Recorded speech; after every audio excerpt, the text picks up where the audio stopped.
which reminds me, I do need to drop my um, whatchamacallit.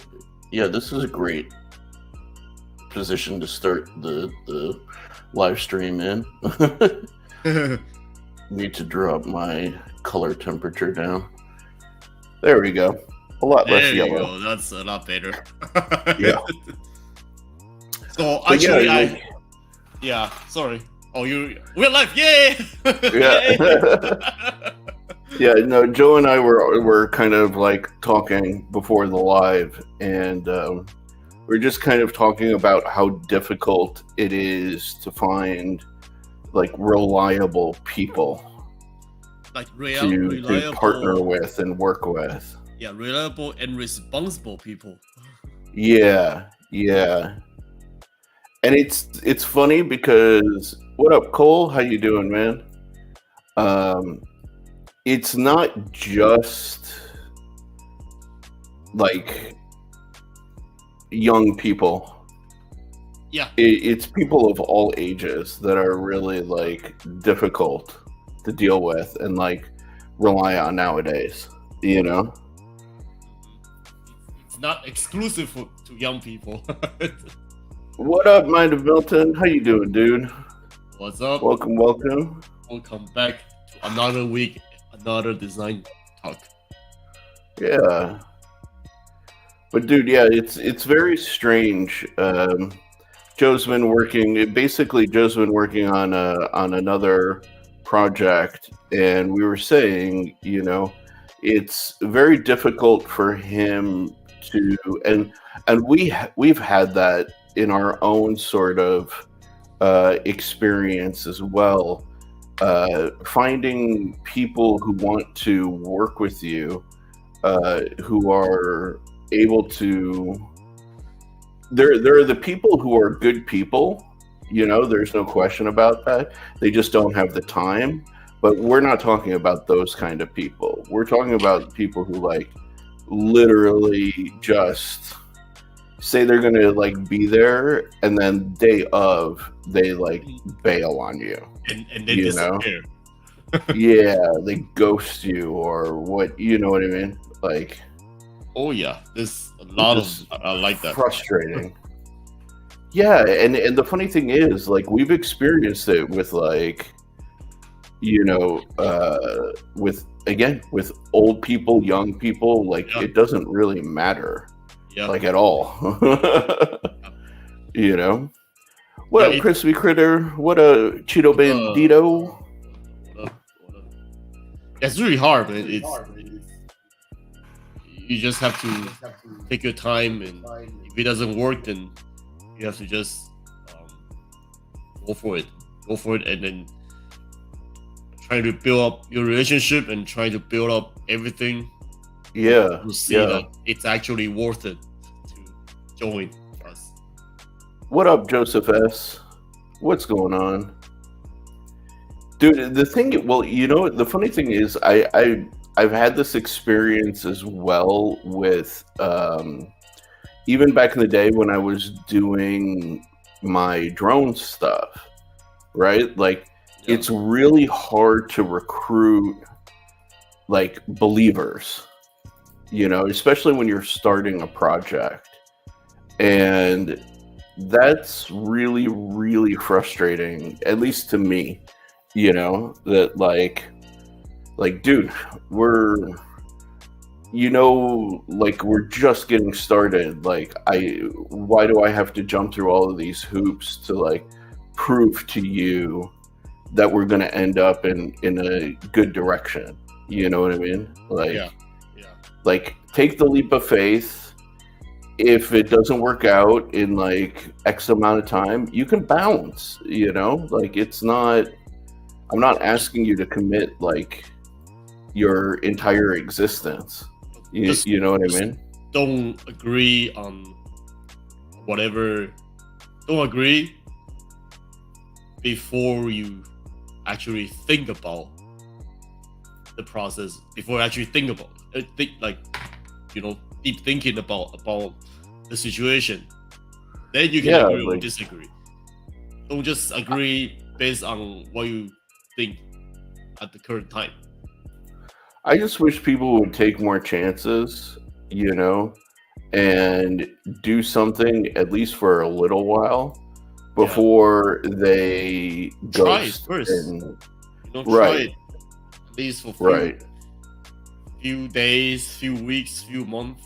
If it doesn't work, then you can leave. You can right. You can walk away. yeah, you can walk away. Yeah. Yeah, it's really interesting. Like, and a lot of people like to blame the millennials and whatever, but like, it's really not. No, it's not. It's really not at all. Actually all ages. Yeah, it genuinely is. It's kind of crazy. I've been trying to fix this situation with the stuff that I'm about to start with a few of our good friend, but then yeah, it doesn't go well, man. I mean, the process of recording videos and the process of discussing contents and all that stuff it went really well, but Yeah. just to find the third person join us, especially a member, it's really hard. Oh yeah. 100%. It's fascinating. Yeah, you know. and a lot of them are like the problem is for me it's a lot of them are they will say yes in the first place once when you're talking to them, and then they'll say, oh yeah, let's do it when, what time, what are we gonna do, what type of stuff Right. are we're gonna do, and then the day of before the day on the recording they disappear, or they will say, oh sorry, I can't make it, or I can't do it, I have something else. And why did you And that's if they show up in the first place. yeah sometimes they will just ghost you. Yeah, a lot of times in my experience. Yeah. What up, Carco? How you doing, man? Welcome. Yeah, dude. Tell me about it. Like, I feel for you. I totally sympathize. You know, it's but that's, to me, that's why when you find people who are willing to like commit and make the time and take a chance, you know, on a project, you have to treat them with like a lot of respect and appreciation, you know, because like they're rare, you know.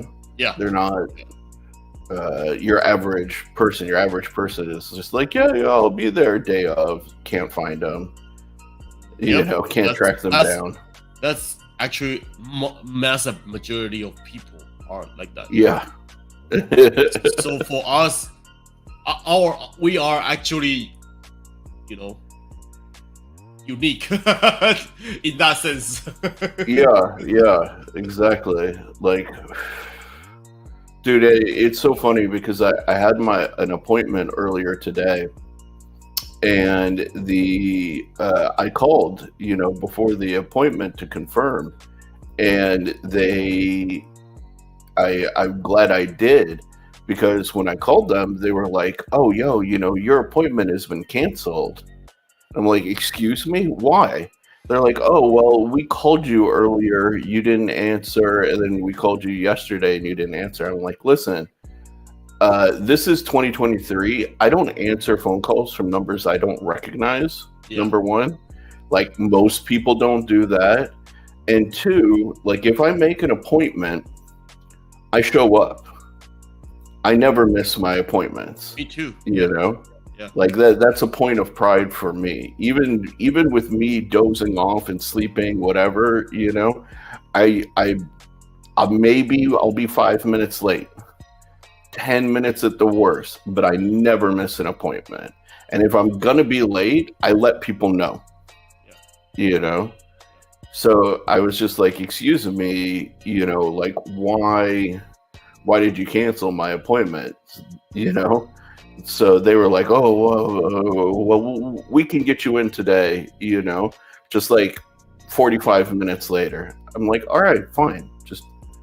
But remember, this is fucking 2023. You know what I mean? Like, you can't call people and expect them to answer consistently. It's like, it's not how things work anymore, Yep. But you can expect them to show up.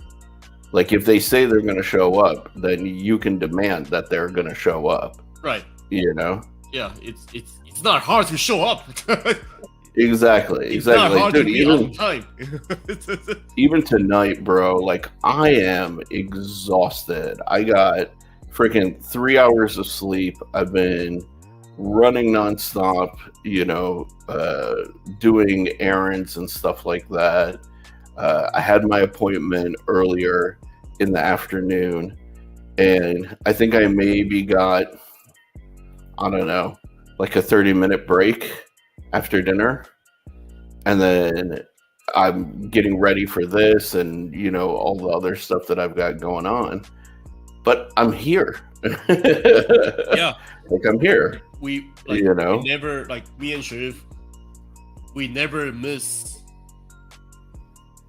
a recording or a meeting or appointment or reservations.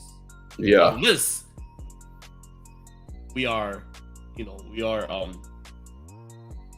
in something else, but we will always let people know in advance. Oh yeah, well in advance. Yeah. What up, Dopey? Welcome, brother. Like, for me, if I can make it to tomorrow's recording, I will let Sherif know tonight. Yeah, exactly. Sherif knows me. You know how I work. Like, I would let you know tonight, or I would tell you the reason why I can make it. Yeah, exactly. No, perfect example was like Monday. We have a regular meeting, and it was Sunday. Joe and I talked, and he was like, "Listen, I got something going on Monday. Can we just postpone Monday's meeting? We know what we're doing, right?" I'm like, "Yeah, exactly." So, okay, no big deal. You know what I mean? Like, so I don't know. It's just so funny, man. Like, I really feel it's kind of like the situation with my web developer right now. Like, you go to Art Center, you get schooled, and you get this discipline from the experience, and you demand that the rest of the world lives up to that same level of, like, doing things. Yeah. And it just doesn't. It doesn't work. It doesn't work No. with normal people, man. Our center is different. Man. It's not, and actually it's not hard to say no. Yeah, but you know what? That gets into, I would say, like, a bit of design psychology stuff, right? So, like, design plays a lot on psychology, whether you guys realize it or not, right? Like, in design, when we're designing something pretty or whatever, we're actually actively manipulating people with our understanding of, like, proportions, lines, things like that. Like, I can give you a very good example of this in cars in a moment, right? But, like, what's really fascinating is that people's psychology is, generally speaking, that everybody wants to be accepted. So they want to say yes to things. Yeah. And they want to be, like, seen as, like, oh, yeah, I'm cool. I'm a team player, blah, blah, blah, blah, blah, right? And then when it comes to actually following through on it, they're like, oh, wait, I got myself in over my head. Yeah. I need to get out of here. Yep. It's really funny. That's exactly how people are. say it, but that's exactly how people are nowadays. But in terms of design, I can show you guys real quick. And I'm, this will be like a great kind of like participation thing with you guys. But I'm going to draw 3 cars, and you tell me which one is the budget one.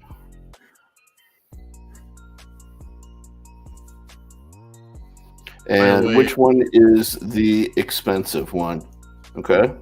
By the way, I'm working on something too, so you guys are gonna watch me draw.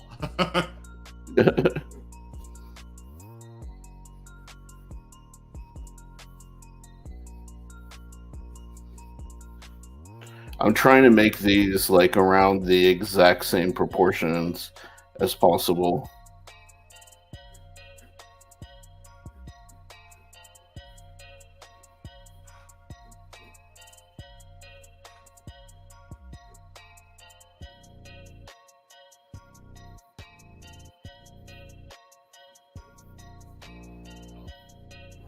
It's all in the way.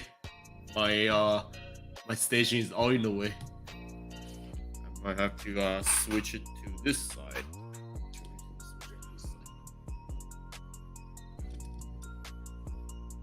Sorry guys for the camera. Switching back and forth.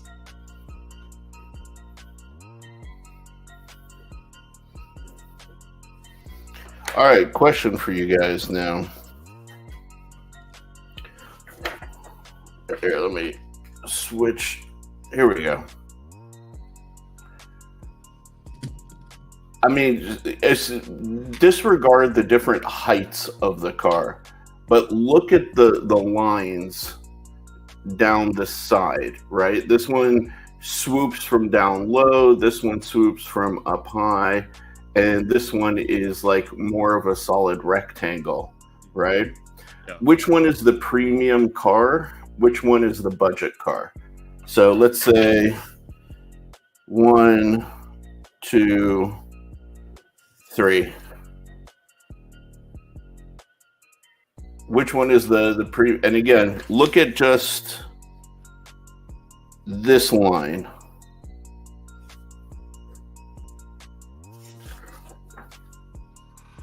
Which one is the premium? Which one is the budget? Which one is the luxury?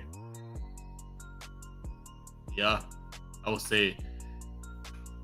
For me, I would guess. I would say second one is the premium, first one is the budget, and third one is in between.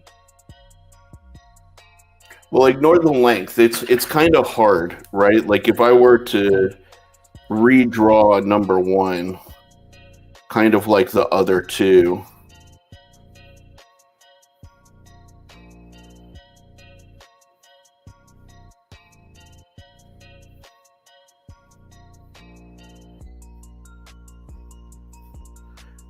There we go.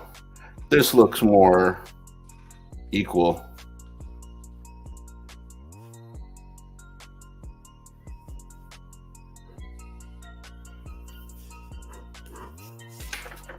There we go. How about now, Joe? Which one do you feel is the premium, budget, and luxury now that they look more similar? Budget, I would say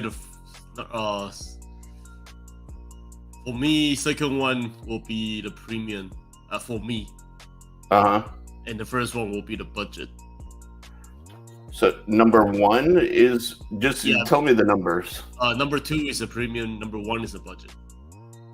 Interesting. Yeah. Okay. For me, yeah. How about you guys?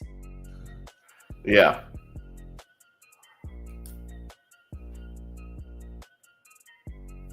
What up, Patina? Did not notice you guys slipped in here.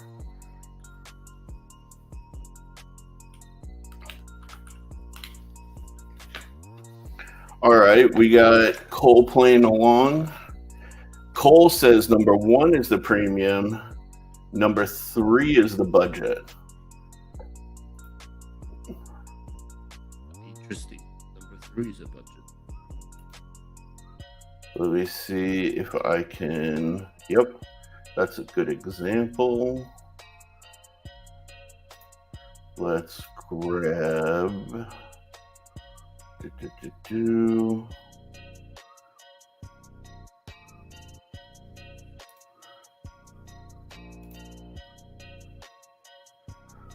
That's kind of a difficult one. God damn, why did they have to like change everything?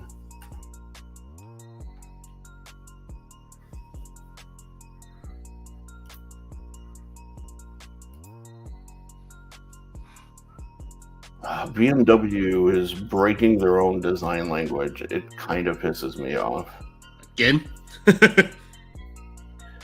Dude, their stuff really has like gone down the shithole, in my opinion. Their stuff is very ugly nowadays. Yeah. I can't think of another word that can describe their car, their design. Yeah.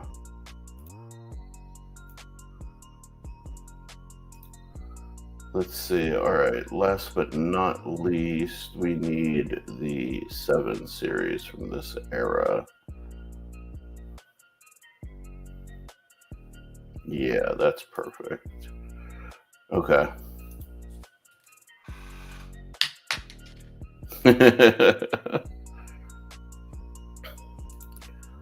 All right, so here I'll show you the general rule across the board, you guys, particularly when it comes to cars, believe it or not.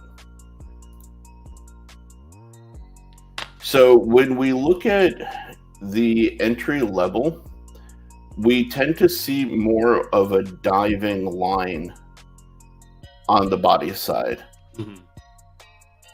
So BMW used to do this pretty aggressively with the 3 series. That's kind of changed a little bit, but you can see how high the line starts here and how low it dips right here. Yeah. And this has been kind of like automotive canon for a while. Again, you can see it's fairly high up here and then dips pretty low down here, and there's this like big curvature. When we look at, for example, the BMW 5 Series, this line starts to become more horizontal on the body side. So if we try, let's see if we can find a good kind of booty shot. Here's a great way of seeing it. Look, this point here doesn't dip down into the wheel well like we were just seeing the 3 series. It's a matter of inches, but that difference is already very, very visible. Yeah. So you can tell, yeah, it's up high, but it stays high, but it still has some degree of curvature. And then when we get into the 7 series, that line stays high from front to back. It's even higher, even more horizontal. You see?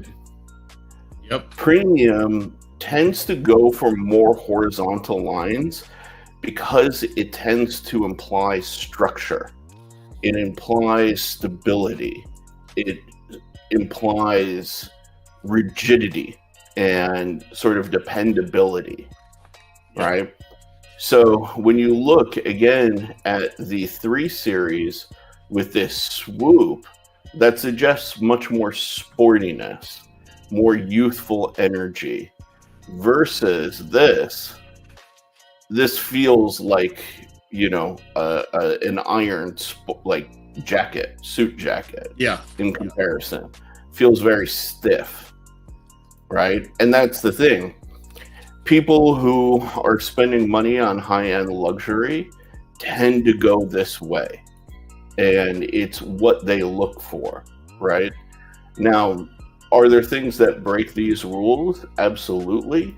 But this has been kind of the visual psychology of design, right?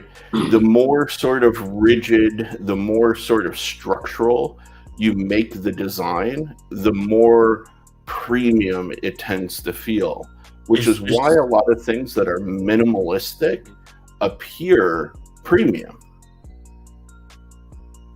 Especially in cars. Especially in cars.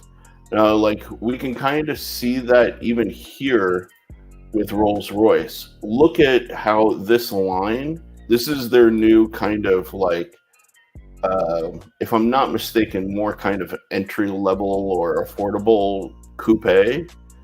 But look at how this line dips down towards the wheel arch. Yeah. Right? Suggests a much more sporty Rolls-Royce than they've ever done before. Mm-hmm. You know? Yeah. Wow, that's a really bad angle to photograph that car. But yeah, you can see. I'm not gonna lie, it actually looks really cool. The new Rolls-Royce. I love this car personally. Yeah. I particularly like it in the two-tone. I don't like it in the single tone, but again, the back looks really nice. Yeah. The little rise on the in the back spoiler. Really yeah. Yeah, 100%. You can still see the line starts up high here and then dips down towards the wheel arch, right? When we compare that to the Phantom, no. This thing actually even like back here is a bit lower than the front, but this is a horizontal car. It's like a boat. Like this thing is a rolling brick. Believe it or not, one of my previous professors and mentors designed this car. It's like a boat. Yeah. So again, you can see this car speaks of structure, rigidity. Like structure and will worth it. Like rich people style. Yeah. Yeah, like this is a car to be chauffeured in. That's what this is. Yeah. Realistically speaking. You know? Yeah. And again, even when you look at the environments that they put these vehicles in, they suggest the same thing. Yep. Yeah. It's high class. Yeah, exactly. Again, we come to the new Wraith Black Arrow. Definitely a very like sporty luxury. You can see from this reflection right here how this dips down and then picks up towards the rear. Mm-hmm. You know, it's all psychology. It is, and that's what I'm trying to explain and point out is that like there is a very clear manipulation of visual psychology that happens actually on the regular that you guys may not even realize. It's kind of crazy. And then we have things like this, which are just insanity, absolute insanity. I mean, that looks cool. Oh, it's beautiful. But the price is what is insane on this thing. Let me double check. Let me pull this here. The where was it? The boat tail. Nope, not that one. Yeah, the 2022 boat tail.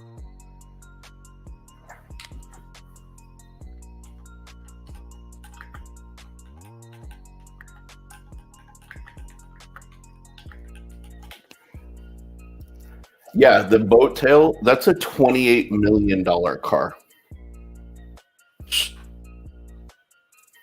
Oh my god. Hey, this is $28 million, you guys, by the way. This is what you're looking at.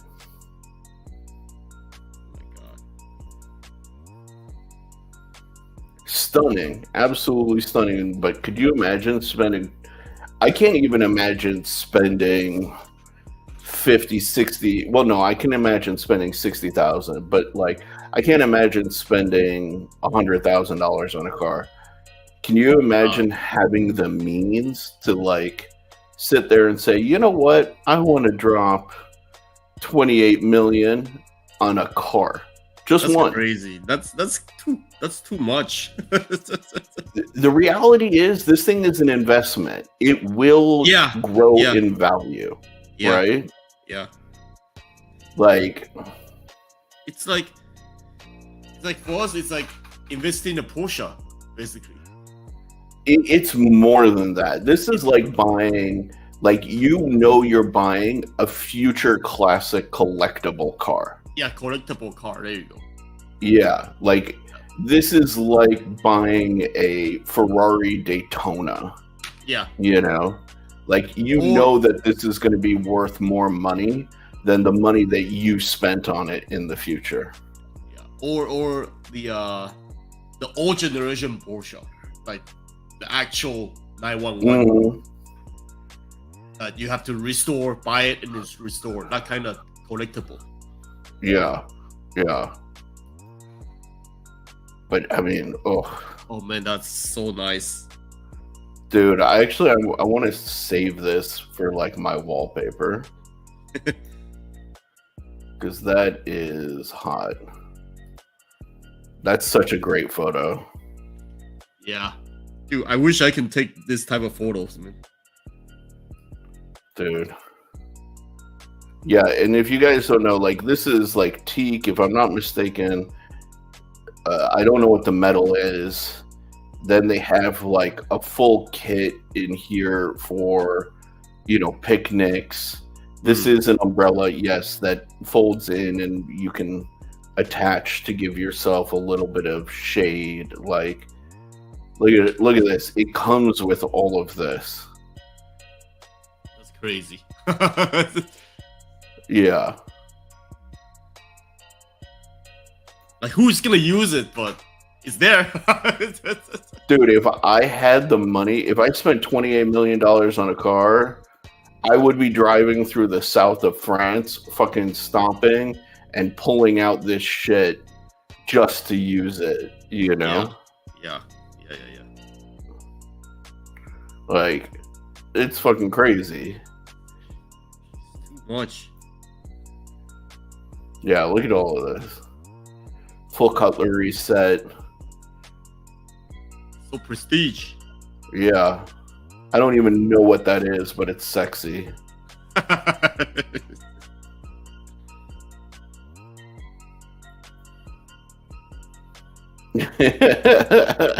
I'd be sponsored by Grey Puma. Exactly.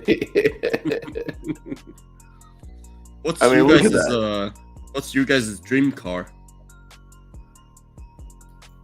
Ugh. Even the umbrella, the parasol is beautiful. Even, dude, look at this. Even like their little like tables have carbon fiber legs. That's yeah. That's crazy, man. That's ultimate. Yeah. Crazy. By the way, crazy. This is the background process. They make a full-size version in clay. For those of you who are interested in car design process, there you go. Yeah. I did this, but on a much smaller version. Yeah. Just, oof. So sexy. So very sexy. But yeah, so you guys get the gist of what I was saying with like the lines. Even Mercedes falls into this. This is the E-Class. You can see it's their mid-range premium car, and it has this more kind of swooping diving line, but it's not as aggressive as, say, the C class. So let me see, yeah, like a CLA, definitely suggesting much more sporty, more aggressive swoops, more aggressive details. I don't know, that doesn't look good to me though. Ugh. Mercedes has definitely lost their way a bit. Mercedes lost their way in every single angle. Yeah. This thing is cool. Yeah. It's like a Back to the Future. Yeah, exactly. They are basically going back to their historic designs and then reinterpreting them. Urban, what's going on? Dude, I can't necessarily disagree with you. Bikes are really sexy. The problem is a lot of like the sport bikes look kind of like insects. Yeah. But you're gonna hate me, Urban, but this is my favorite motorcycle brand. By far. By far.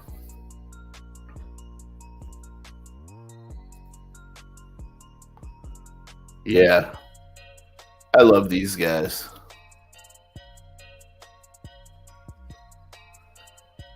I am definitely partial to Aprilia. Always have been. Oh. Can't tell me that doesn't look fucking sexy. That's nice. Oh man, I want to get on bike, but I can't. Yeah. I have, actually. I have Urban.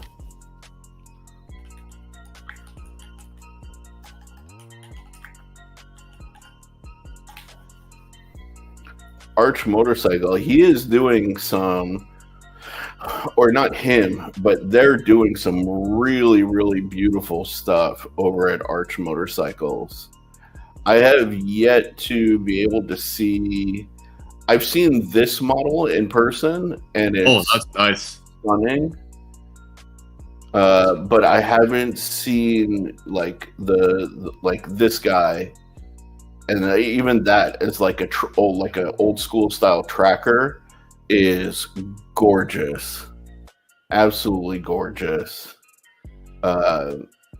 Even these are pretty dope. I'm trying to remember, there was another brand also that motorcycle that I really dug. Let me think.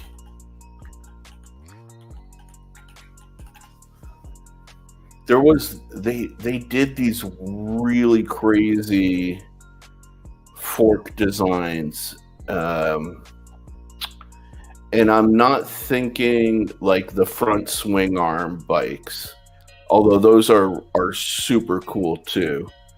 I've always been a big fan of, like, I think they were called the Venoms or something like that.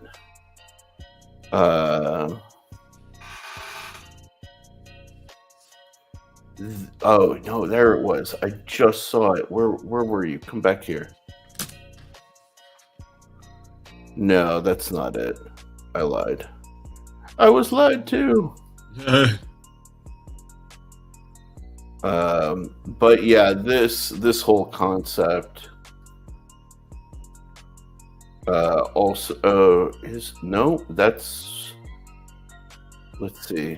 That's not it either.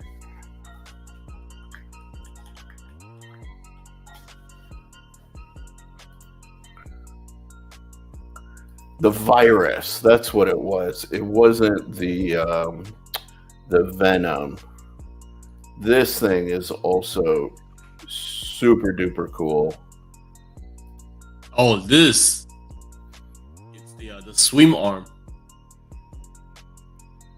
Yeah, the front swing arm motorcycles always really, really caught my eye.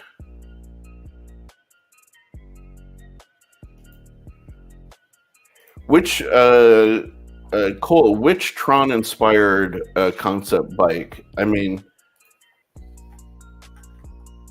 Daniel Simon design.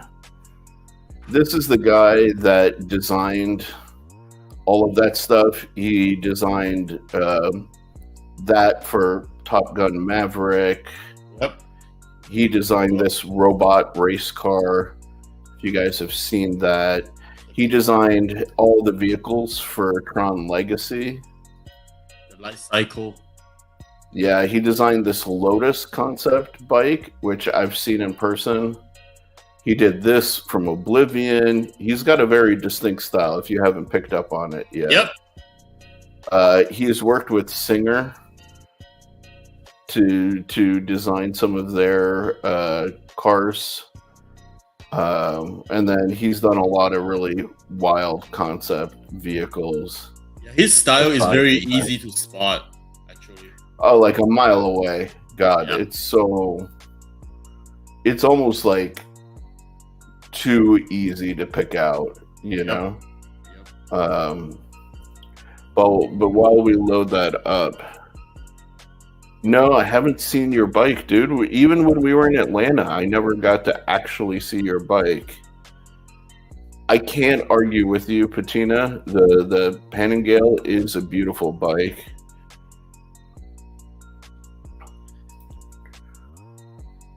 Yeah, I mean, women look good on bikes regardless. Yep. For sure. As long as they are sexy. Yeah. This is true. Yeah. This is true. There are exceptions to that rule. But yeah, this is That's his some of concept sketch. his design sketches that he did back in the day for Tron. And they translated them pretty much like 1-to-1, which is really crazy. I always like how he approaches drawings and design. Like simple, but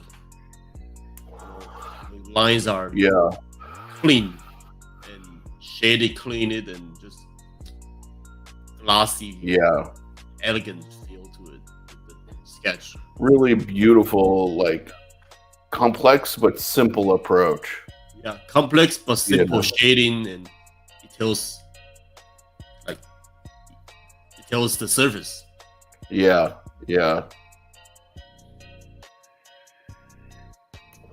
Yeah, and even his like design breakdown pages like that are like works of art, without a doubt. Yep. Let's see. Yeah, look at that. Actually, like the 3D model of it is insane. This is one thing that he does that I learned when I was doing 3D models.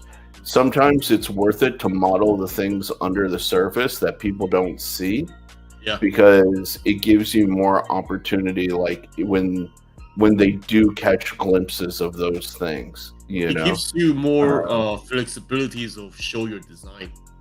Yeah. And actually, by having like stuff like this, will actually persuade people that this thing's real. Right. Yeah. Exactly. It becomes more convincing. Yeah. I love this because he really reinterpreted the old school light bikes, like beautifully. Light cycles. Yeah, I actually have a toy of this, and I have my original one from back in the day when I was a kid. His drawing, his design, his drawing is always appealing to me. This is so Sid Mead inspired, though, like you can tell. Yeah, I mean, he is so Sydney inspired. Yeah, it's true. It's true. His design is all Sydney inspired. Yeah, that's very true. Yeah. This was my favorite, the Yeah. aircraft. See, the way he handled like chrome texture, it's so simple. Yeah, it's true. Like reflections. This was so dope with the gunner in the back. And this, I wanna fly this. This looks like freaking fun. Yeah. Look at it, just like you straddle the engine, you're all exposed. It feels like an air motorcycle. Yeah. Man. This gives me the vibe of the Star Wars motorcycle. Yeah. Yeah, a little bit like that. Yeah. I know what you're talking about. Oh, and that's Daniel Simon there. Yep. This is the dude right here. He's from our school, of course. But he's not originally from Art Center. He's not originally from Art Center, yeah. But he comes and he would lecture. I was in his class where he lectured the first time. And yes, he had stupid haircuts all the time. Yep. All the time. And all right, so Dopey mentioned that his favorite car design of all time was an old school car. Wow, they don't even. Are you serious? They don't even have it on this page? That's criminal. So this was Toyota's response to the Jaguar E-Type. Yeah. The 2000 GT. And in a lot of ways, they improved upon the Jaguar design and made it even sexier, which is really cool. I really wish that they would do a modern interpretation of this. I think that would be really dope. Not this, though. This looks dumb, right? They need to have this style of body, do the low mounted, like, head fog lights here, like that kind of thing. If they're going to do a modern interpretation. This does not look like it at all, actually, in my opinion. But like Photoshop. Yeah, it's like a Photoshop gone wrong. yeah, exactly. Absolutely. But one of the types of, remember when we were talking about the design psychology, vintage cars broke that rule. Like, it was before that rule ever got started about the angle of the body side. So they are a bit different, and that's also what made them so beautiful, that they really were just more artistic expressions unto themselves, which I really appreciate. I always appreciate like vintage cars and vintage product as well. Like those. Oh yeah. Especially those from theater room.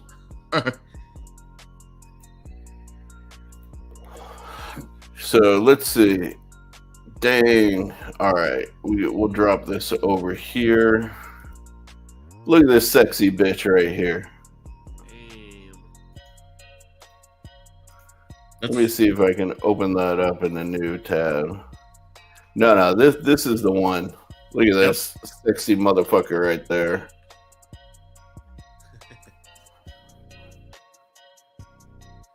Come on, ladies. Drop them panties. That's what this photo says to me.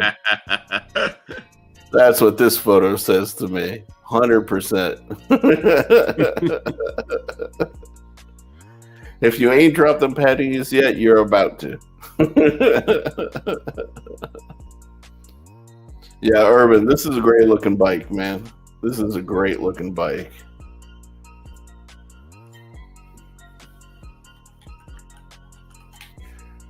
said, I believe you said it was. Oh, it's not a Honda Fury. What is that? I'm actually curious. I don't recognize it right off the top of my head. And then It looks like let's see. Honda Rebel. No, it's bigger than a Honda Rebel. Or is that what's the other brand that has similar look, similar style? I could have sworn that I thought Urban was a whatchamacallit, a Harley rider, but I could be wrong. I could be wrong. Oh, this is the new Honda Rebel 1100. Okay, that makes sense. That makes sense. Yeah, because I remember seeing this bike, well, not the new Honda Rebel, but the Rebel, because Brian had one. But I didn't realize that they made one above like a 600. They or have a 1,000. 650. Yeah, they have 1,000. Okay. And yeah, that's gangster. And that's the exact color that Brian had. Oh, really? Yeah. Yeah, but Urban actually rides his bike, whereas Brian does not at all. Nope. He does not. He does not ride his bike. Mm-hmm. Not at all. Yeah, guys, we have a friend who is like, he's a good kid at the end of the day. Like, you know, we give him a lot of shit. We call him Brianna, you know. But like, Yeah. the dude has a Honda Rebel, he has a Porsche Boxster, and he has a bunch of like pew-pews, like a Tavor and things like that. And he never uses any of them. Like, no joke. He won't drive his Porsche Boxster on a canyon road because he thinks he'll break it. He doesn't ride his motorcycle because, God knows, I assume he thinks he's going to break it. When we went to the range and he brought his Tavor, I had already put over like 1,000 rounds through my AR-10. He had not even put like 50 rounds through his Tavor, and he had it for years. So we always give him shit. Well, he's a nice guy. he's our good He's friend. a great dude. He's a phenomenal dude. I love him, actually. But we just give him so much crap. It's actually really fun to give crap on him. yeah, absolutely. Oh, it is a hoot to make fun of that kid, man. But now Dopey was talking about this crazy thing, Patina, the virus alien. So if you wanted to see pictures of this, oh my god, this thing looks absolutely nuts. insane. Like, I don't even understand what half is going on with this thing. But it is a front swing arm in traditional virus style, which is cool that they're still doing that, you know? I'm very, very curious about the front swing arm approach. I have very little experience riding motorcycles, so I do not presume or would ever say that I know a lot. But definitely, I've always thought that the front swing arm approach is really dope. It's different. It is, and from what I've heard, it's a completely different riding experience.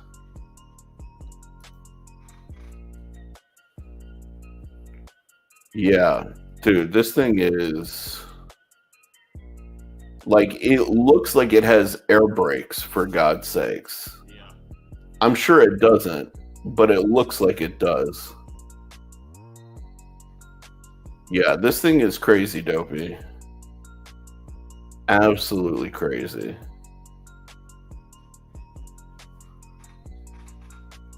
Oh, yeah. Okay, that makes sense. That bike is only 193. Let's just call it around $200,000. Yeah, Jesus. that's pretty cheap, you know. Only. Yeah, dude. What the hell? Yeah, it's affordable. Yeah. What the hell? 200K for a bike. I mean, viruses have always been really expensive, but like that's serious money. Let's do the green because we can see it a little bit better.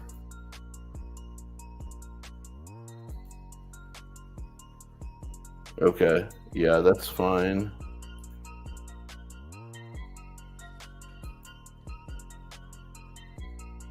Yeah, that's fine.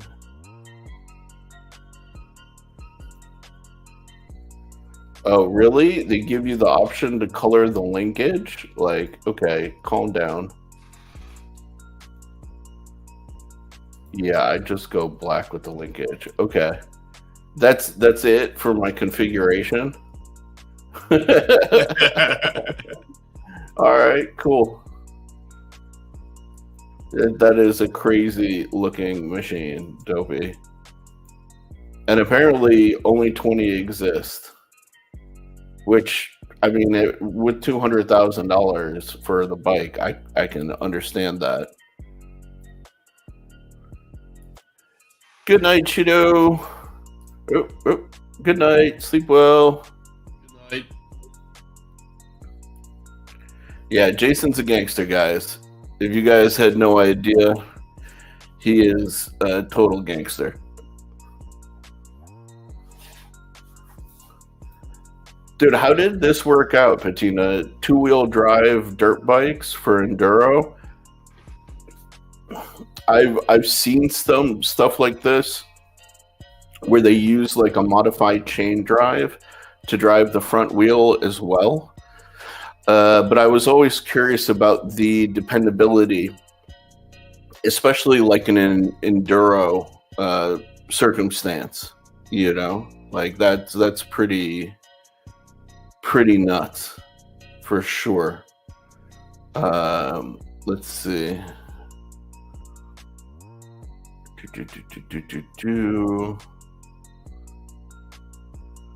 Oh yeah. Oh, sorry, Cole. I missed this, by the way. The Dodge Tomahawk. Yeah, this thing is crazy.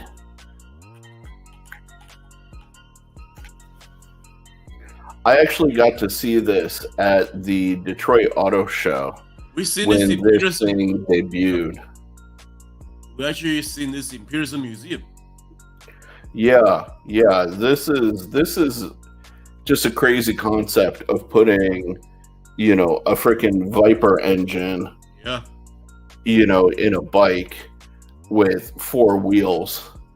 But I'll be honest, my favorite aspect of this bike when it came out was that these two like circular elements right here were the throttle bodies, just straight inlets, which I think is super cool.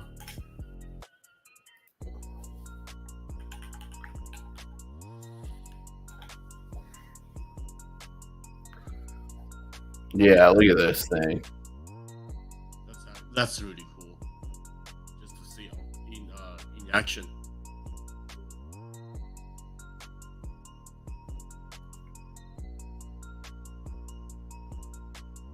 Yeah, they basically took the engine in that, put it in that bike, and just said, you know what, let's strip down all of the weight. And make it narrower. Yeah, exactly. It's like a car without the body, just narrower body. Yeah, let's just strip 1,000 pounds from the thing. Yep. Just absolutely insane. absolutely insane. Actually, let's find out, Cole.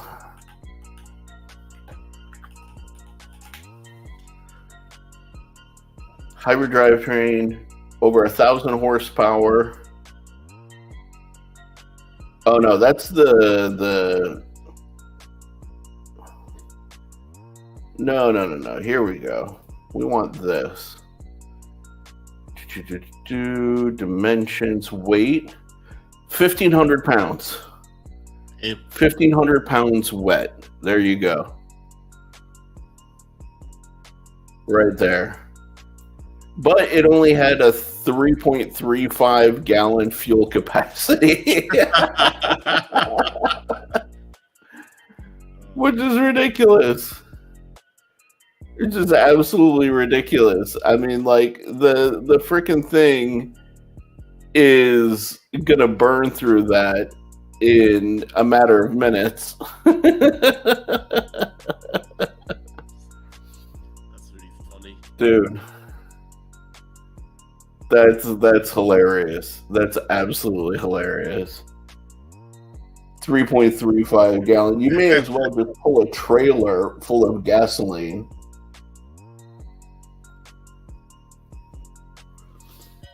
That's fucking great.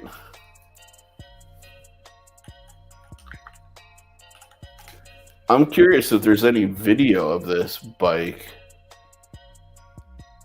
other than stills.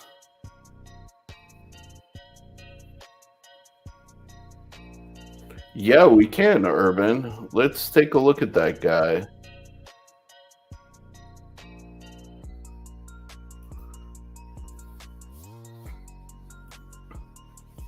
But I do want to see real quick any details on this. What the? Okay.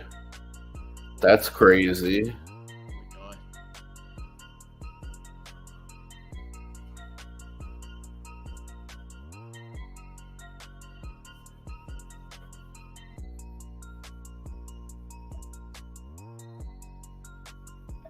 That's crazy. Yeah, I always thought that it's very strange that when you do the front swing arm on the motorcycles, the handlebars don't have like a direct linkage to the front wheel like when you have normal shocks, right? Because it's going through a linkage system.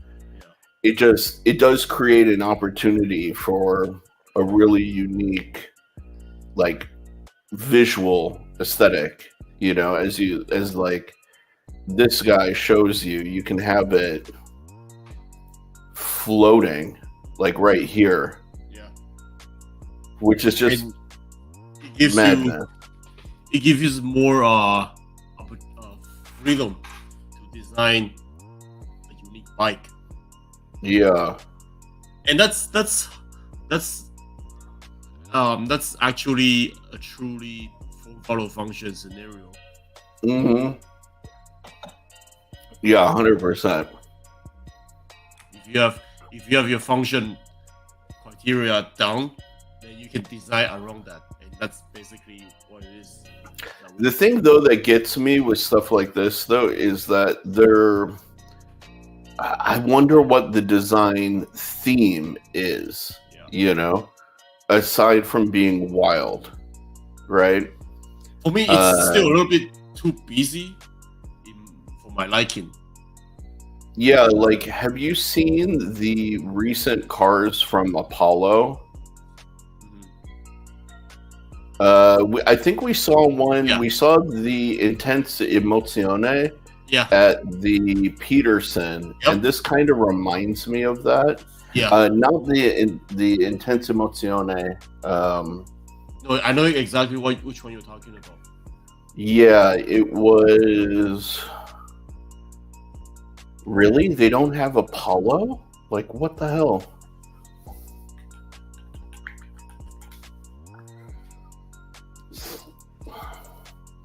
There's the Intense Emozione, which is crazy, but Yeah, so this is the Intense Emozione, you guys, which I love. I think is an absolute mad, crazy car, right? But then they've come out with this guy, the name I don't know off the top of my head, and it's even wilder than the Intense Emozione, Wow, that's crazy. which is like how do you go even crazier than this thing?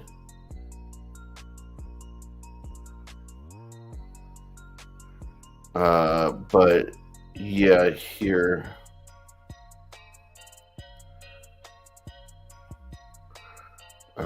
No, I don't want to hear about your mobility solutions. Like,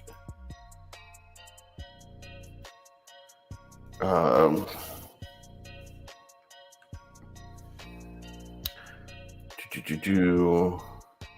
yeah, when I look at the virus, here it is. The Project Evo. I'm kind of reminded of this. That is crazy. Yeah, it is. It's absolutely nuts. It's like a Gundam. It is. It is. It's one of the wildest cars that I've ever seen.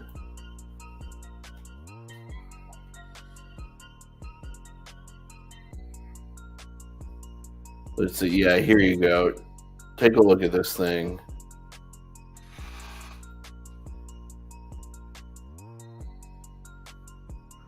The Ferraris look tame next to the Apollos. The Ferrari looks like a Toyota Corolla. Actually, you know what? I feel bad. You guys should be able to hear this. Let me stop the music real quick and then reshare this.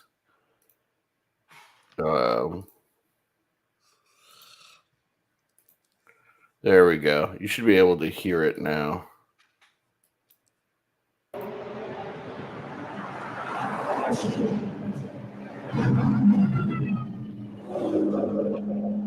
Yeah, look at that thing.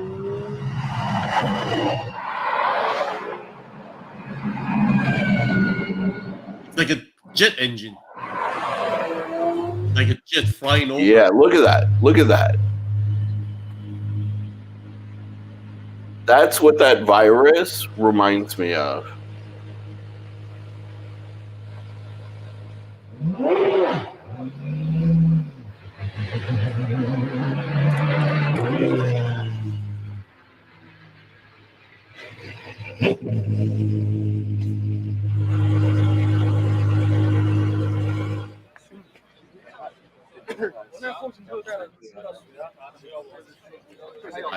But at this point, like, why not? Right? Yeah. You can go all out. Why not?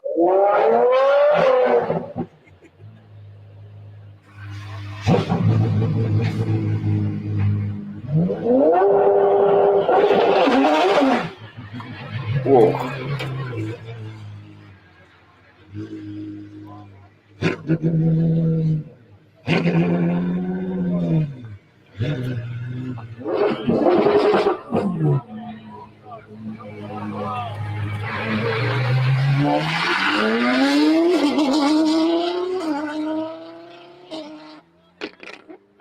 It makes the Paganis look boring.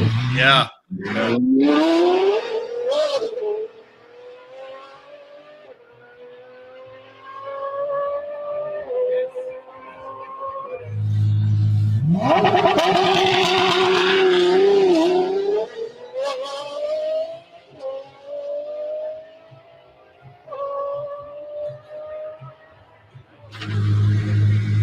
There's the Intense Emozione right there.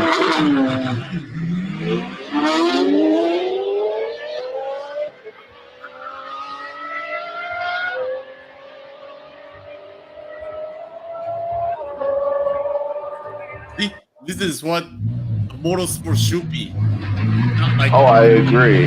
not like EV. Damn. Yeah, yeah. Fuck EVs. Fuck the wire rod.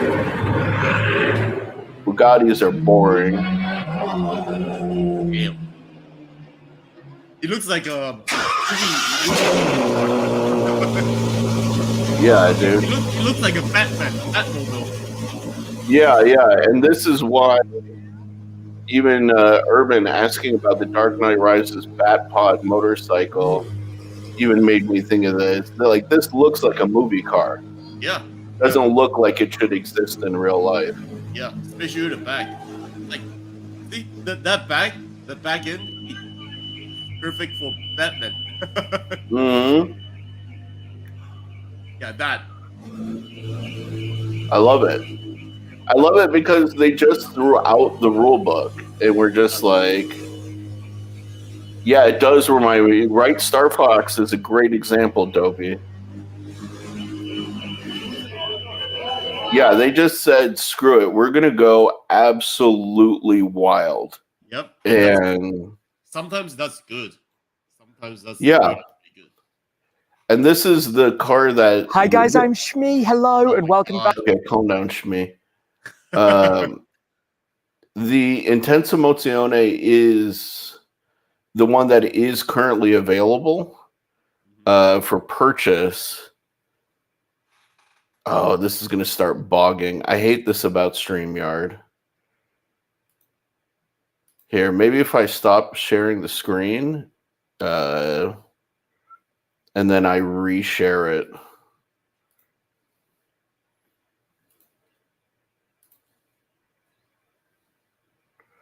Yeah, this is the Intensa Mozione. Also, absolutely nut job of a car. Same manufacturer, but yeah, look at that thing. That's absolutely crazy. Yeah. There's one in Los Angeles at the Peterson Automotive Museum. And unfortunately, it's an ugly spec. It just doesn't do all of this justice. Yep. But it's still cool to see one. It's very, very cool to see one whenever you're... I mean, this is one of the rarest cars for you to be able to see right now. This and the new Bugatti Bolide, but again, like I said, Bugattis are kind of boring. In front of that, yeah. I mean, Bugatti's kind of boring in general. Yeah. All right, so let's look at the Batpod motorcycle a little bit here. This thing actually reminds me of a project that I did. Remember, Joe, I showed you my study models motorcycle that I did? Yeah. It's very similar. Very similar, yeah. And I got shit on in my class for that design. But then they have it in... Yeah, and then they made it. Yeah. Basically. The only difference was mine had tank treads in the back. But also very wild design. I love the concept of a deconstructed kind of aesthetic, right? Yeah. Where you start to like peel away all of the unnecessary elements. Front fender, no, don't need it. Windscreen, nah, don't need it. You know? Yeah. But yeah, this Batpod concept was very cool. Single-sided swing arm or single-sided shock in the front. Pretty sure it was single swing arm in the rear. Just wild. Crazy. Absolute craziness. And I love the idea of it's like a survival vehicle for Batman. Yeah. His Batmobile broke down and then that thing just come up. It's like a... Yeah. It's like you said, deconstructed, but deconstructed to the minimum from the car. Actually, believe it or not, there is a whole category of survival motorcycles out there that exist. I'm back, guys. See my pretty Yeah, face. I don't know if you know this actually, but there's a company called Motoped that makes survival motorcycles. They are stripped down, minimalist sort of like concepts. I don't know if they still make them, but they do. And there was also like a few from Asia and the Eastern Bloc where they created these kind of like stripped down concepts, which I think is really cool. So yeah, here, Urban, if you have any comments on that Bat Pod, let us know. I'll go back to it. But speaking of survival motorcycles, check this out, Joe.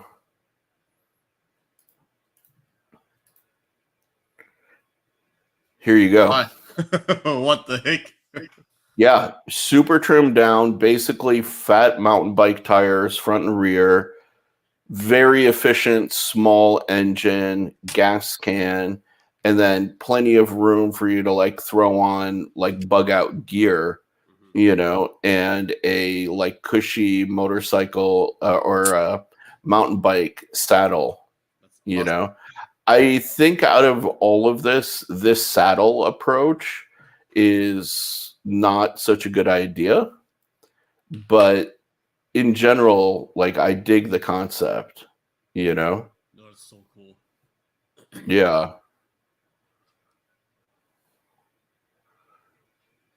Yeah, this is definitely very, very interesting. Very interesting. Let's see. And then there have been like a few others that have qualified. Like these kind of adventure bikes are usually really good options, because they can go on road, off road. They're comfortable. It's a more upright riding position, stuff like that. And they tend to be very durable. But they don't look as good. Yeah. There's definitely. Okay, I'm not disabling my ad blocker. Screw you.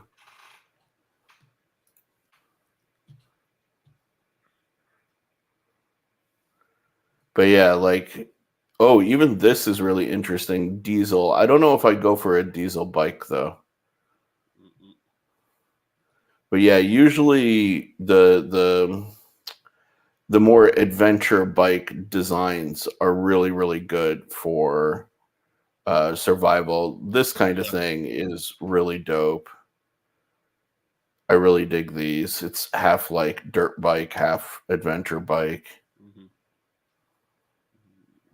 Yeah, I dig KTMs personally. Sleep well, Cole. Get some rest. I mean, then there's always this thing. Yeah. I mean, it's weird, but cool idea. Nonetheless. Yeah. Let's see. Crispy was saying the Kawasaki TW200.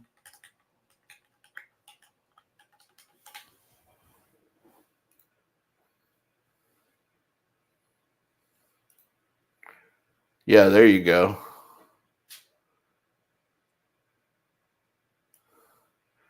Nice little adventure bike.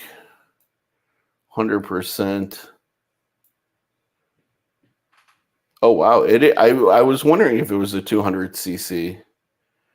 Really? Do you think 200cc is enough? I mean, I don't know enough about bikes, but I'm also thinking about my fat ass. I mean, 200cc for me, it's pretty good. Yeah, I was gonna say, like, Yeah. I need at least probably a 600 to move my weight, plus any gear. Like the one that I ride before in the the school, motorcycle school. It's 160 cc. Okay, yeah. Like I And mean, I've ridden 200 cc's, but again, that was the last time I rode was probably like 20 years ago. yeah, no, like for me, it's it can go pretty quickly. Yeah, yeah. Dude, that's dope. I love how fat the rear tire is too. Yep, That'll soak up some extra bumps for sure. and some dirt. Mm-hmm. Nice. I mean, it looks fun. I'm not gonna lie. Definitely looks fun. Dude, this is like the thing that I love about bikes though, is that they definitely think about a lot of stuff, you know? Yeah, And BMW has definitely like they entered into the market with some gusto with stuff like this, you know? yep. I really dig that.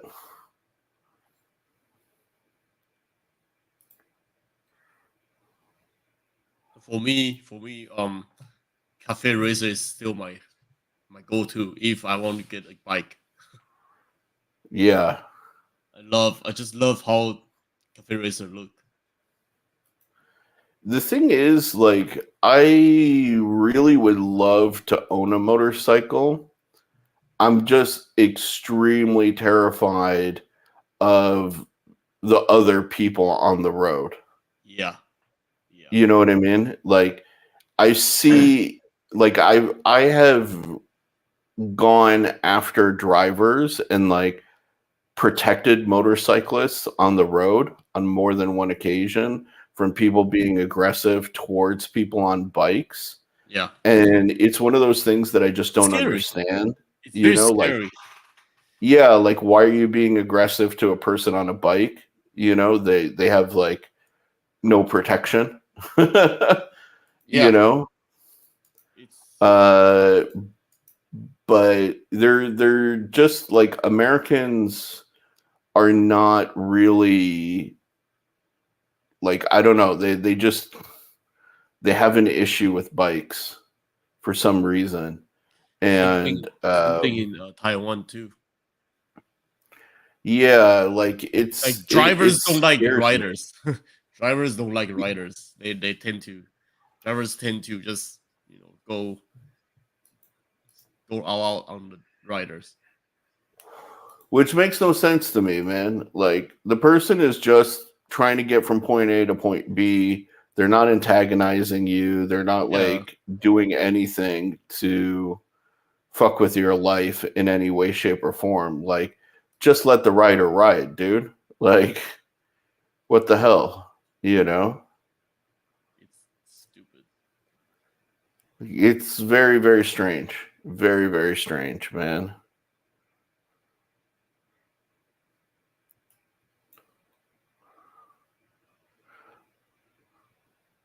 All right, Urban, I got you. You like the AMG Black Series.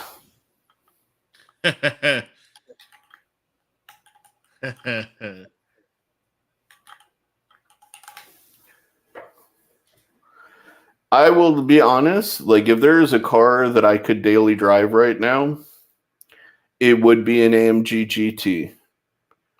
Like if I were to get rid of the BRZ and the Impreza, it would be for one of these. I'm not gonna lie. I am a very big fan of this car because basically it's the same size as um, my BRZ, but Yeah, just with like 500 horsepower. yeah. Eh. Okay. Uh, how about I learn how to computer? That would be helpful, right, guys? Yep. Jesus. Yeah, that thing is dope, man. And your music. I am a big fan. Your I am back- definitely a big fan.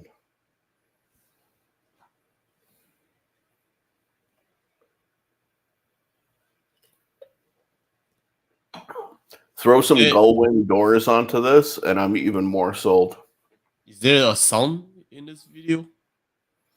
No, but I can. Let's see if there's any video of it actually driving. Yeah, there is. All right, let me pull it up with sound.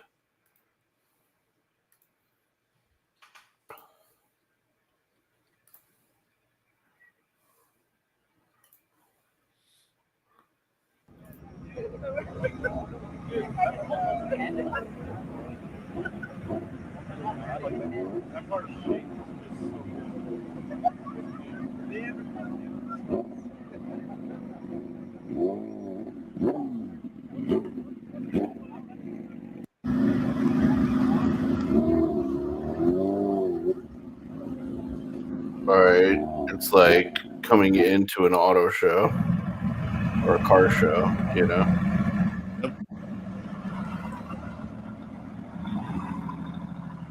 Need to see some canyon run.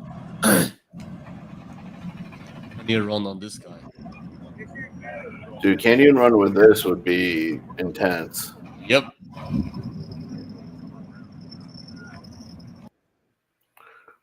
Let's see if there's any. No, we don't want pics. I hate Doug DeMuro. I hate him. Or maybe that one. This is not it, but this guy is 10 times awesome, better you guys. This guy is such a fucking weirdo. He's so lame, right? He's a real estate guy from LA, and he has an amazing collection of cars. If you guys haven't seen him before, his name is Manny Koshbin right here, right? And he has an insane collection of cars, like absolutely nuts collection of cars, right? But he still makes like Borat jokes to this day, which is like, bro, like you're worth, hundreds of millions of dollars, and you're still making jokes from Borat like it's the fucking early 2000s. Like, chill. He'll be like, I'm very nice. And it's like, wow, really, dude? Damn, this thing's so low. Look how low he says. But yeah, check this out. Yeah, I'm sure you did, Patina. Like,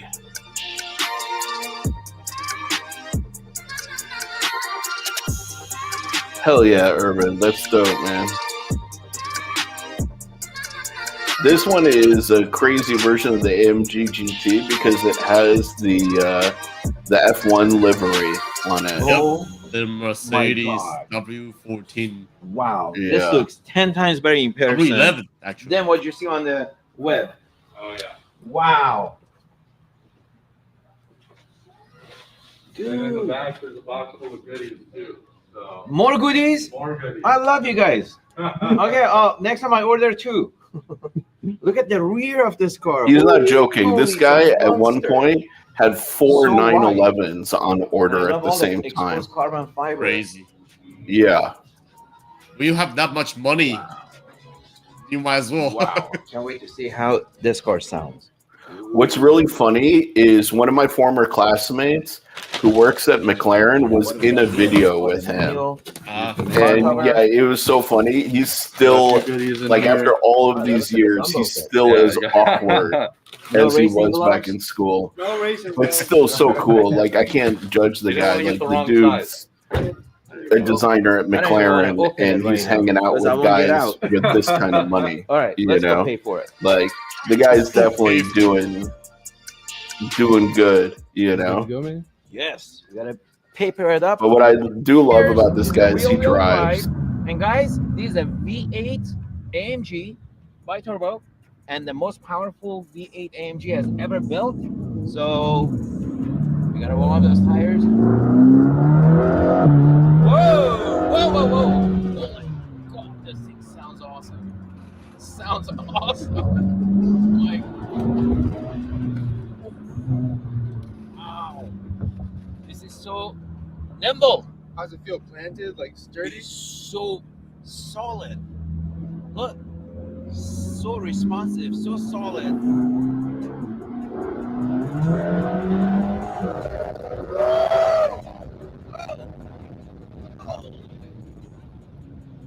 Wow. Dude, that's sick, Urban. That's fucking cool. Oh, man. The 944 is a great car. It really is. More powerful.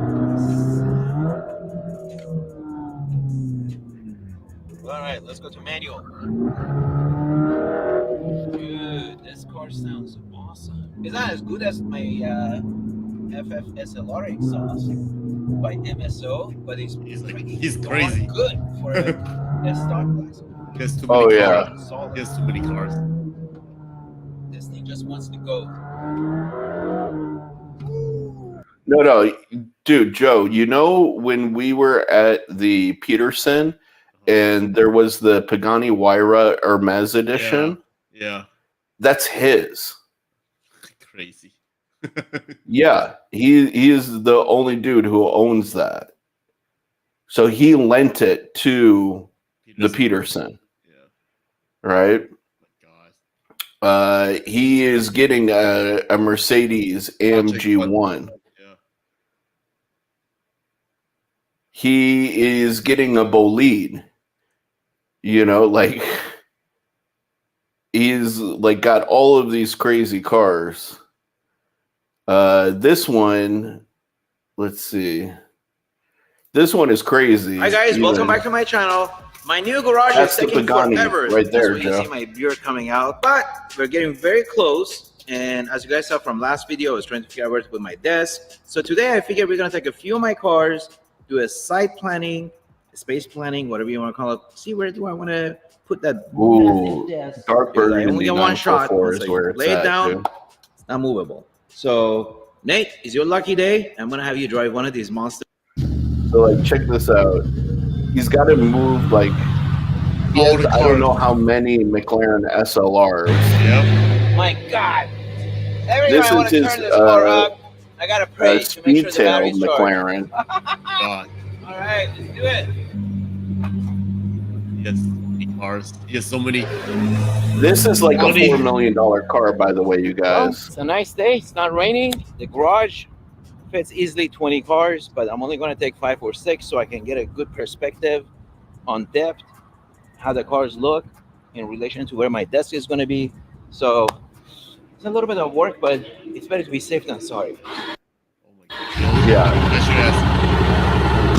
Bugatti Oh my God. Chiron. All right, Nate, you ready? I guess I have to be, huh? Not Chiron. You ready, Henry? Fuck, the first Bugatti. All right, I was born ready.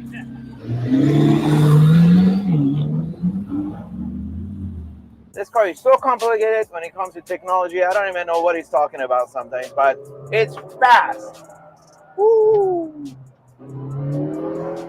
Woo. The accelerator.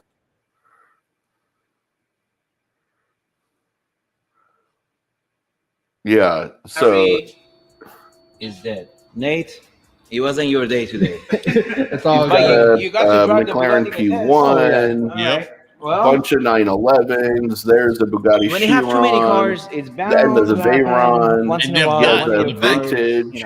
throws Yeah. up and gets sick. well, my P1 doesn't turn on, so I guess we take out the GT4 RS. This is his new headquarters, by the way. Everything lives up to it. It's, Look at this. bro. I know you always Speechless. talk about this car and the fact that you drove it now. How you Yeah. feel? Goosebumps right there, bro.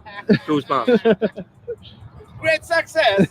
What do you think about the GT4 RS? Oh, the sound, the induction. It does, Oh, right? yeah. So much louder.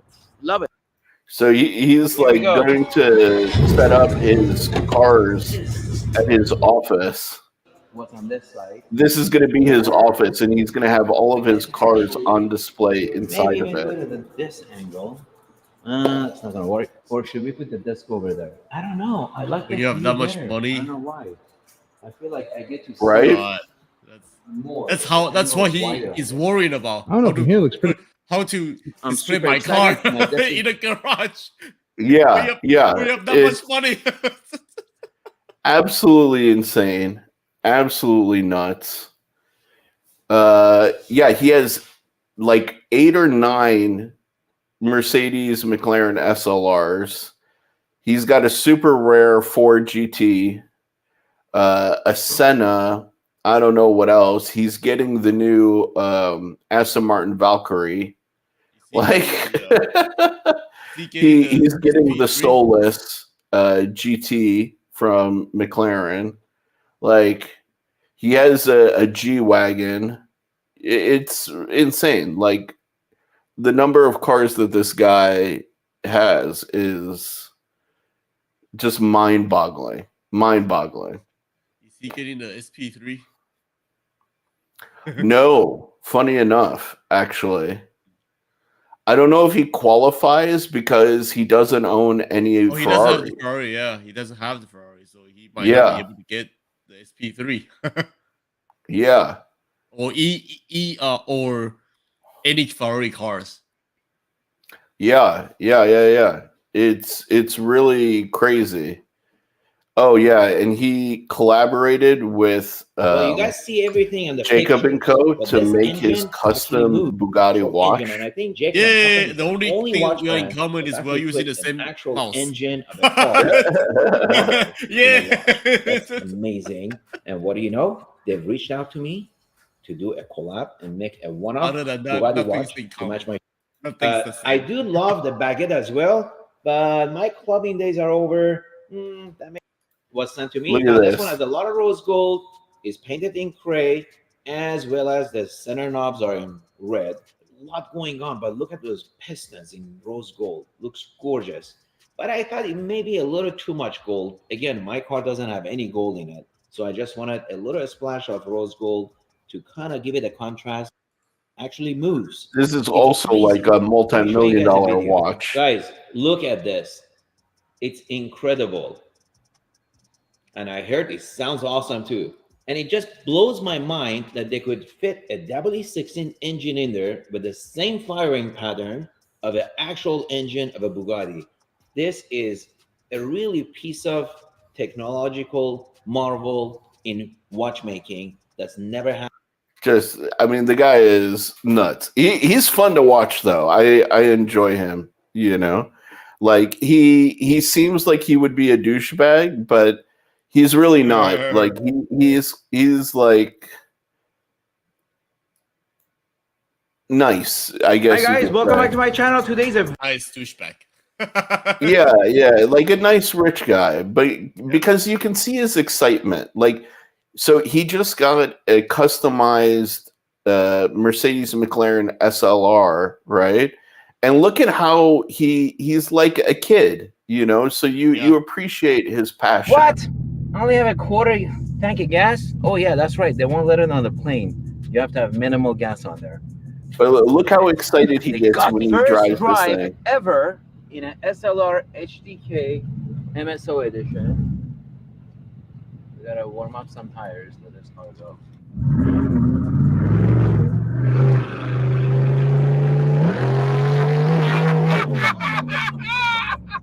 Oh my god! Oh, I love you, MSO. Oh my god, what the heck is going on?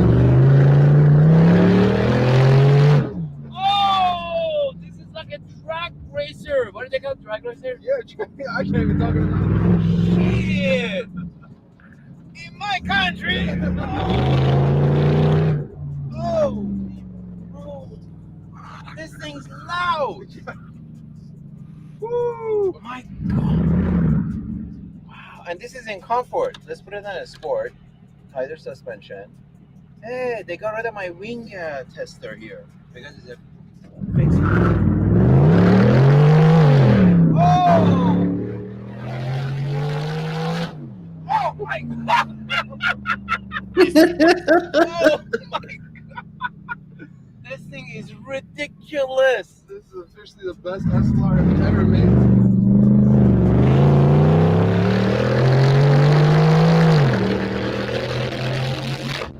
Oh my god! No joke. This has to be the #1 SLR in the world.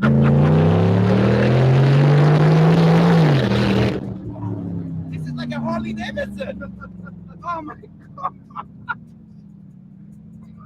No joke. I mean, I'm speechless. I mean, I thought it's loud, but I didn't realize it.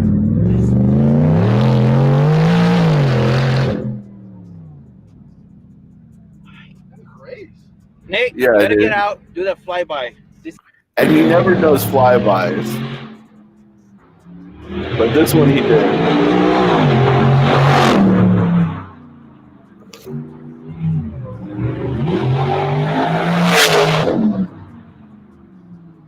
How loud is it? Hurts your ears when it goes by. I don't even. But see, like that's why I like him, because he doesn't come off like a douchebag, you know? It's not like he still enjoys it like it's his first, you know? Yeah, I mean, he enjoyed everything that he owned, and then you can see Yeah, the joy in his face. exactly. Yeah. Exactly. And like I can totally respect that, right? Like exactly. He's passionate about the marvels of engineering and art. Yep. Like that's perfectly said, Jason. Like he's not a guy who sits there and is like, oh well, you know, he's just like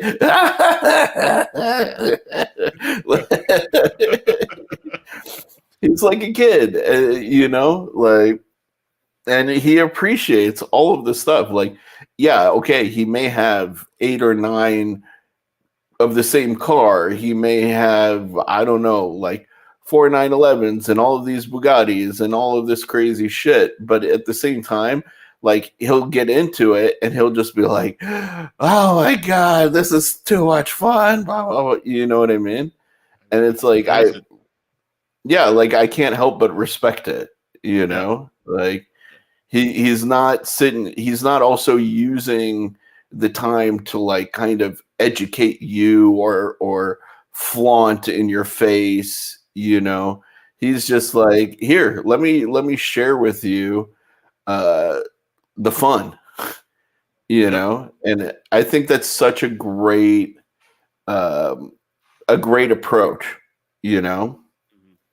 So I don't know, it's he is at least entertaining at the very least, you know. He's awesome.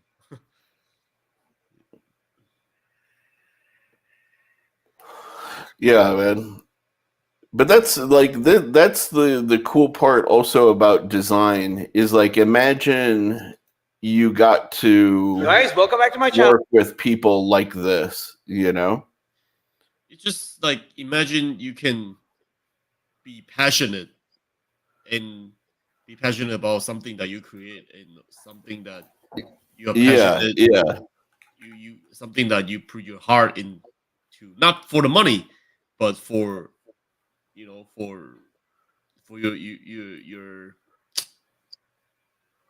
heart.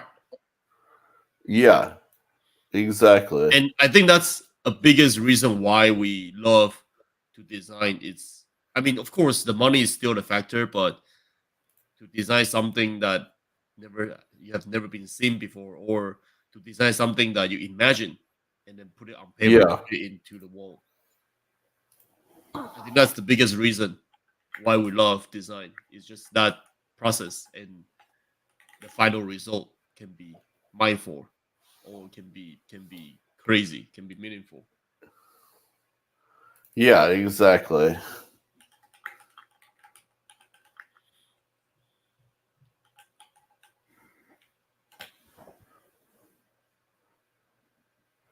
Let's see.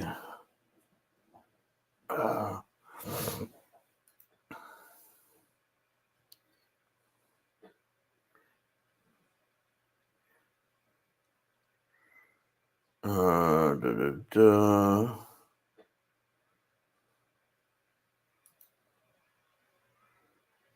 Okay, whatever. I wanted to show you guys real quick. photos, albums. So back in the day,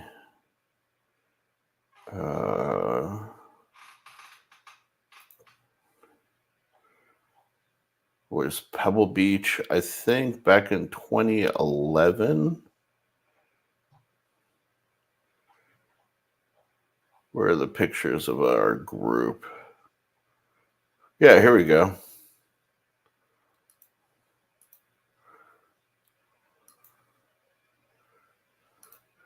So this is funny, right? Because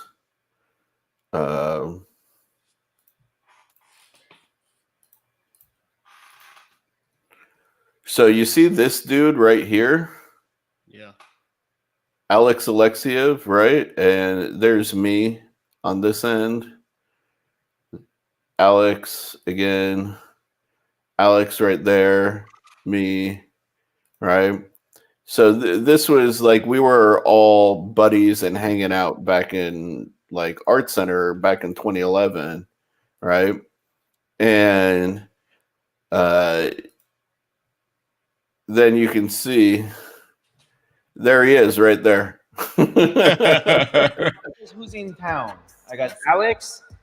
He looks exactly the same. He hasn't changed like at all, right? Just the hair, and he maybe got like a little thicker with age. Yep.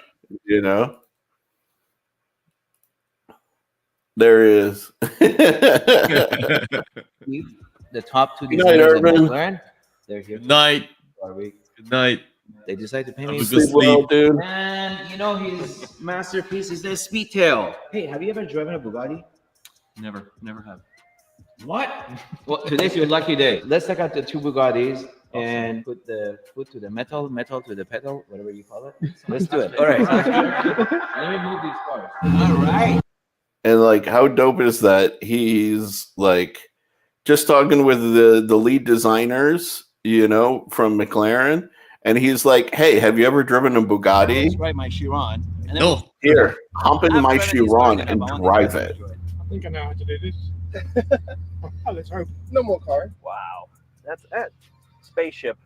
Yeah, it really is. It's incredible what they've done with the Chiron versus the Veyron. So this is your fifth. Isn't that like awesome? That's crazy, man. Yeah. Like, it's Yeah, I would, dude. When I saw that video, I was very happy for him. I was like, yeah, it's dude, your that next rocks. next level life. yeah. Like, good for him, dude. That's fucking sick. Dude, I wish we could have that kind of life. Hey, man, you know, I mean, I do. I get to meet all of the cool people who are interested in my stuff or own my stuff, which is really like Yeah. fulfilling, believe it or not. You know, when people are like, "Yo, I dig your stuff," you know, it's a really good feeling. Yeah. It really is. Yeah, I bet. You know. Let's see.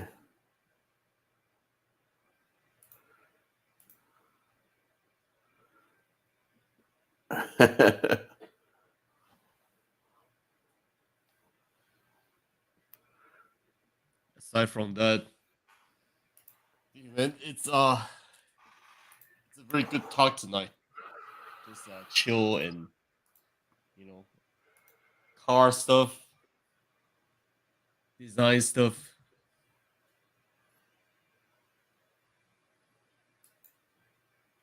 Yeah, definitely. Dude, it's so funny. I just since I was here, I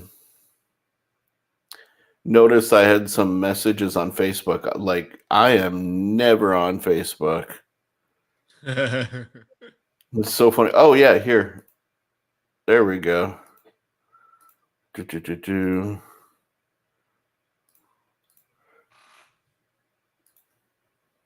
Yeah, there he is. Right there. Same dude. This girl was a bitch. Total bitch. But Man, we drank a lot when we were in at Pebble Beach Concourse, and then I saw this group of people. Yeah, you I guys was drink a like, lot. You guys drink more. dude, well, you know what's really like kind of stupid and funny is like if you're gonna drink and walk around at Pebble Beach, right? It makes more sense to buy a bottle of champagne than to buy it by the glass. Yeah.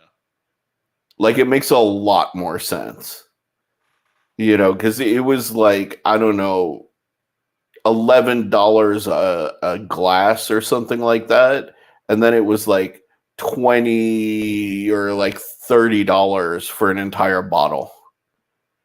So like everybody, like me and all the guys, we just ended up walking around with freaking bottles of champagne like the entire time. Dude, I drank so much when we went to these. It was great. Never like to the point where I was at like loosey goosey, you know what I mean? But like, dude, after you have like a bottle or two of champagne, man, like you're enjoying life. Yep. Oh, that's my favorite. Yep. Yep. Yeah, This guy guys, right here. that's my dream car. Believe or not. Yeah. And if you look at it, Exactly, Dopey. Dopey gets it. Yeah, man. Yeah, that was a good time. We went to Pebble Beach twice. Definitely the first time was the best. we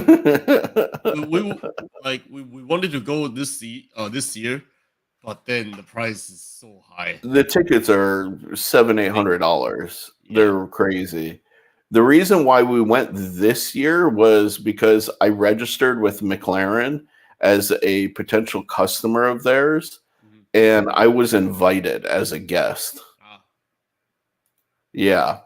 Which I mean, obviously, like I'm not going to ever be a customer of theirs, but I hit them up and I was like, "Hey guys, do you mind if I bring some guests with me?"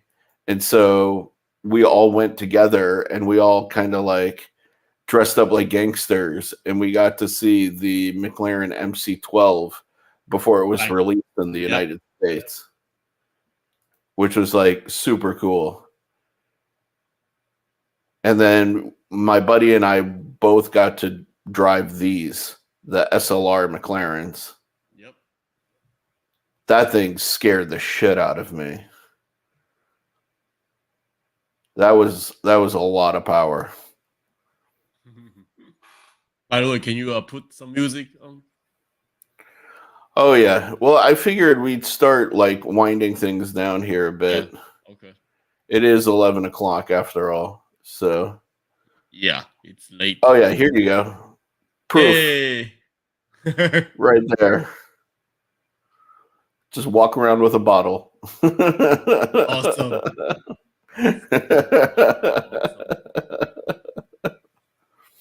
That's what I was looking for.